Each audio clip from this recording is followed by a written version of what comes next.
It's great actually to be back at TOA. I spoke at the first TOA, and they said that the conference, my talk was probably one of the most memorable because it was so bad. So it's taken me 5 years to get back here. So actually, I also found out I was only speaking this morning again. So the CEO who built Sensiks, Fred, he unfortunately so we're a startup and we're building this company, creating sensory reality pods. And Fred's currently with investors, so he's asked me kindly to take his place,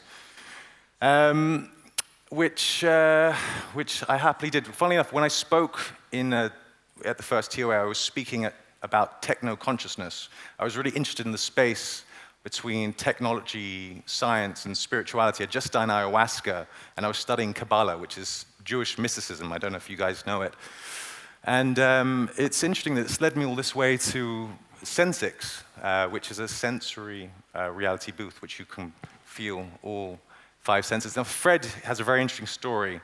He was, at one time when his previous company, well, his company he's got now, was going bankrupt, and he was having a depression, and he was really at burnout. He went and he just lay on the beach, and as he lay on the beach, he kind of relaxed, and as he relaxed, he could feel the heat on his body, so he felt the sun, and he could smell the sea, and then he started listening and relaxing more, and he could hear the rope wrapping around the masts of the boats, and he could feel it, and as he relaxed, he connected into that space, and he understood something very interesting. He was like, how has this brought me back into this space of connection? He was at his edge, and this experience that he had really brought him to something quite transcendent, which was the present. And he got obsessed with that idea, and he was like, how could I really make that happen and bring that to the world? So he partnered up with the leading neurologists and neuroscientists in Holland and the Dutch Institute of Technology, and they spent many years developing this product, and he was allowed to ask lots of questions like, why does nature help us relax? What is experiencing? What are emotions? And they would answer all these questions and help him go on this journey to understand what we have today and to build this really unique experience. And when I met him for the first time, I was doing something that I believed was my passion. I was convinced. I was like, I found my thing. And I was at a conference, and I connected with him at this conference just by the bar, and I just kind of gently touched him. He recognized me, and then it sounds like a gay love story. And then I went over to his booth, and I saw him again, and I connected with him. I saw there was something about, I was like, this guy's cool. That's a really cool guy. And he was like, hey man, a Dutch guy, hey man, would you like to try our ayahuasca experience? And I was like, okay, that's really interesting. I've tried ayahuasca, so let's see what this guy's got. And I sat in this pod, and he put me into this experience. And it was, I work in virtual reality, so I've been working in virtual reality for the last 4 or 5 years. And so I thought I'd seen everything, you know? And I thought, I've seen this, I know stuff. What is this? And I sat in this thing, and I sat in the experience, and suddenly I felt the presence of the woods, and I felt, I could smell, and there's a very specific aroma, that you take, and I could smell that, and then I had this connection, and it was lasted about 3 or 4 minutes, but it was very profound, and it showed me the potential of what the future of, I guess, what I would call sensory reality, which is its own product category, could be. And Kevin Kelly, the co-founder of Wired magazine, one of the founders of the internet, said that experiences are going to be the next new currency. What does that mean? It means that everything is about experiencing. It's about bringing us back into a state, taking us through to the next stage of our own evolution, let's say, What is real? Again, the Matrix, this was something that defined his own experience.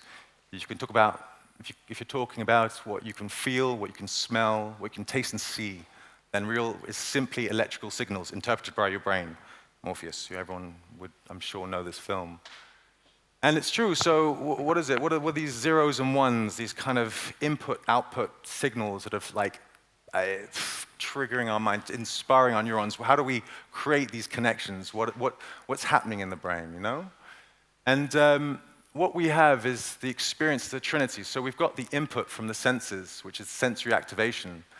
And then when we feel these senses, we have the biofeedback, the reaction of the body. So something happens if it's kind of unconscious or conscious. If we get anxious when I walk on this stage, I don't like speaking in public. The thing that comes is nerves. And then what happens when you're nervous? Your heartbeat goes up, you start sweating, your pupils dilate. This is the response, okay? And then the next thing is the subjective judgment. Is it pleasurable? Do I like this feeling? Do I like to be slapped? Or do I not like this? And that's a very personal and very subjective experience.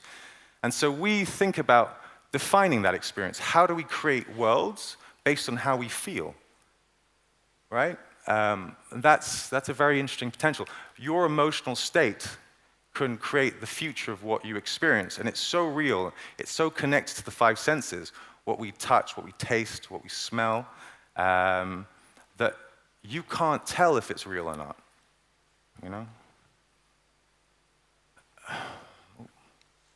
So again, it's all about waves, and this is Fred's kind of interest, the waves. So you've got Shiva, the Hindu god Shiva, and dancing. As she dances, you've got the waves, the vibrations that spread out across the cosmos. And that creates these kind of patterns, this movement up and down, 0 and 1.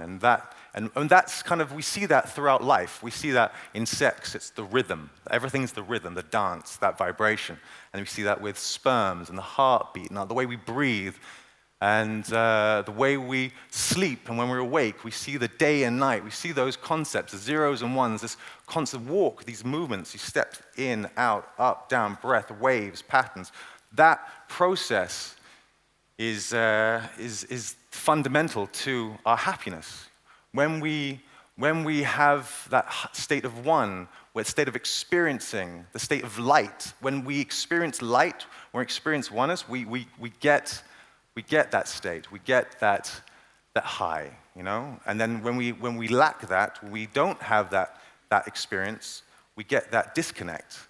And the process is about understanding that flow, and it's something that we've been exploring with Sensiks. So light equals life, and the idea for us is about building these sensory reality pods, Sense SR is what we call it, that can allow you to enable people to transition their current state of mind. We want to create happiness. We want to build that. We want to help people get back to that initial state. And the idea is, how do we input that experience? So this is something that we want to bring into our platform. The idea of bringing energy, life, and happiness through sensory activation. If life is all about activating the senses, activating the imagination, creating experiences, if you can create experiences so real that you can transcend your current state of mind, then you can bring people out of their low vibrational fields, their frequencies, into a new state. And that is something that we have seen profound effects on. And with the absence of that experience, we have depression, we have sadness, we have pain, we have suffering, you know? That's...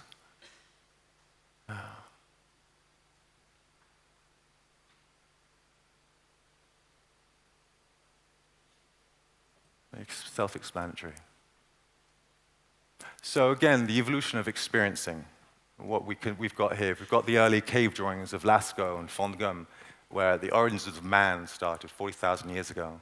And we move through the different systems of recreating experiences. And everything goes to regular TV, and then ambient light, curved TV, and then virtual reality. And then we have the augmented reality. And we really believe that sensory reality is the future for how people are going to experience.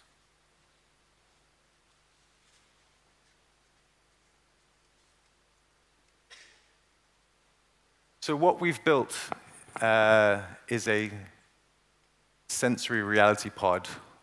And we've introduced a new product category. And we believe that this is the most sustainable product today that we can activate in all locations because it's modular, it's self-contained, it's easy to place in different locations, it has a payment system. So we create a platform for content creators because all we've done really is we've built this platform. But what we want to do is inspire creators, content creators, to edit within this platform. Because in the same way that we edit audio-visual content, we will edit the senses as well with wind, heat, sound, light.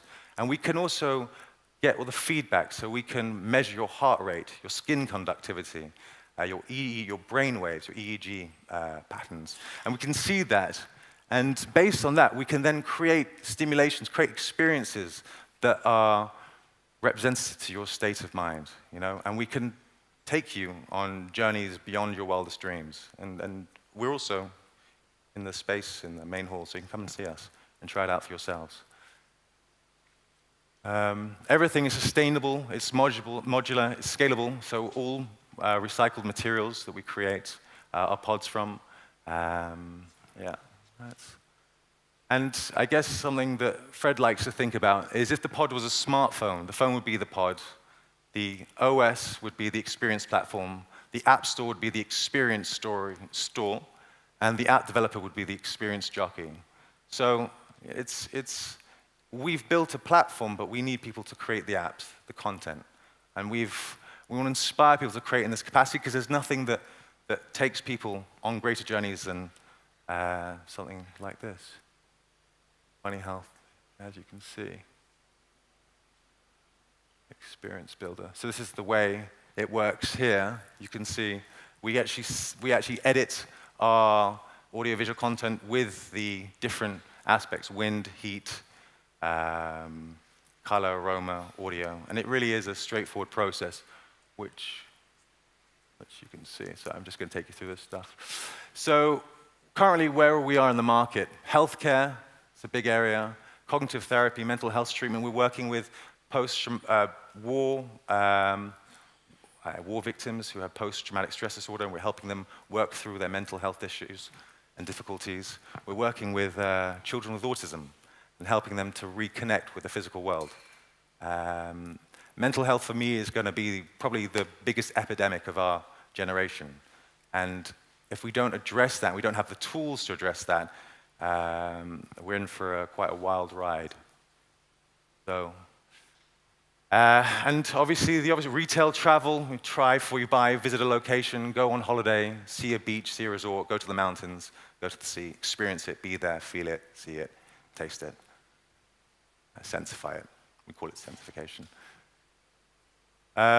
So here's what I was saying, post-traumatic stress disorder, trauma, stimulations, that's what we're doing right now.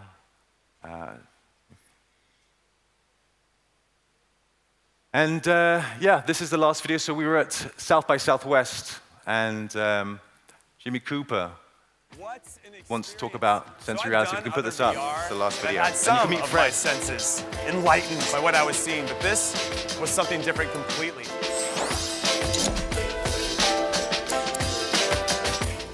One of my favorite exhibits in all of South by Southwest is this, Sensiks, and I'm with the CEO, Fred Galston. Tell us a little bit about your product. Yes, it's actually a full sensory interactive experience cabin. Okay. So you can make complete full sensory experiences in a 360 environment. So you've got everything covered? Everything is full sensory. Okay. You've got all the senses. Smell too? Smell, okay. Wind, heat, light, vision, sound. And wait, heat? Like heat? Heat, yes. And also it's interactive. So we measure your brain waves, we measure your heartbeat, we measure skin conductance. Because we want to know how you feel and optimize it. We want to make you more happy. We want to bring you to the experience. How about more handsome? Is that possible? More handsome? You don't need that. Can I try that? Of course.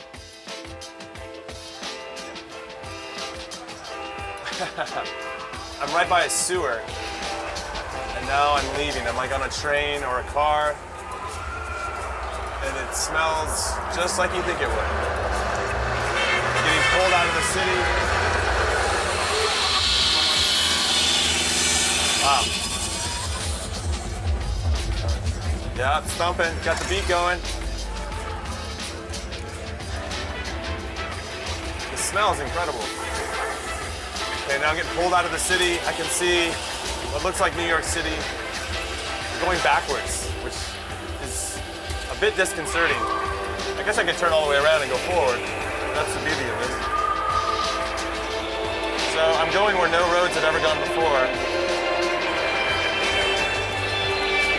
Smells, I'm like I'm in the forest now. Getting pulled out. Yeah, this is, I don't know how they do this.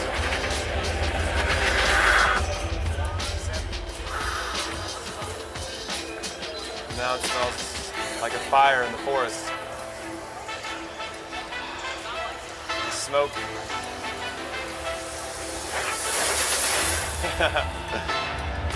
Wow.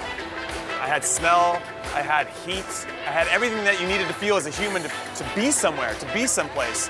And I am really curious to see what stories they can tell with this type of technology. Also, I know that it can help in the medical department. There is certain films that you can watch that help with post-traumatic stress disorder and really help soldiers get through some stuff, and dementia and mental disabilities. So I'm really excited about how you can apply this, what looks very simple, into something so complex and to help solve issues that haven't been solved before.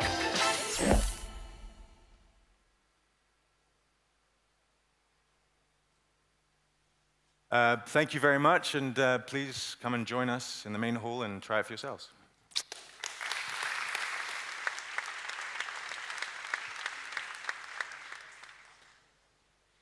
We have time for one question, and do you have time for one question? Yeah, sure. Oh, cool. The one question would be, how will this affect, or will it be that it will end up replacing many of our outgoing outdoors adventures, or do you feel this is something that will support natural life, so to speak? So for me, the irony is that we have to reconnect to disconnect, actually. I wish more people lived outdoors and in nature and didn't live in the cities, but we have to just look at the world as it is today, and we have to deal with the problems of the world today and what's going on in cities and how far we've gone from where we should be, I believe, and that's a conversation in its own right. So things like this, unfortunately, are the stepping stone to bring us back and help us connect and bring us back into ourselves. And anyway, thank you. Cool. Big round of applause, guys. Thank you.